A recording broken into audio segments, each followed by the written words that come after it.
The Sioux City Community School District is searching for an interim superintendent following the resignation of Dr. Juan Cordova. Yeah, and right now the associate superintendent, Angela Bemis, is overseeing the day-to-day operations of the district as acting superintendent.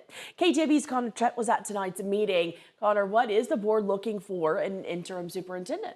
Well, tonight the school board discussed the needs of the district, also what the responsibilities of an interim superintendent, what qualifications the interim superintendent would have, and how the board would go about hiring an interim superintendent.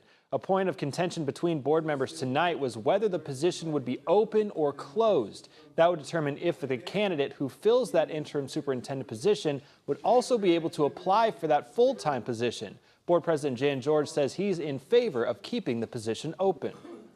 Sometimes in an interim position, you get a retired superintendent who basically will fill in until the end, and they don't apply. And then sometimes you get an interim that, hey, I think I want to stay here. So, and I don't think we should close the door to that. Now, the board won't be able to sign an interim superintendent to a contract until Cordova's resignation is official on March 31st. Until then, Cordova remains on paid administrative leave. George proposed the district offer the interim superintendent a contract that would span from April 1st of 2026 to June 30th of 2027 to allow the board more time to search for a new full-time candidate. It needs to be that way so that we can have more engagement in the community, with the parents and the students and the staff, to weigh in on it and stuff like that. So it gives us more time to do it right and hopefully get some great candidates out of that.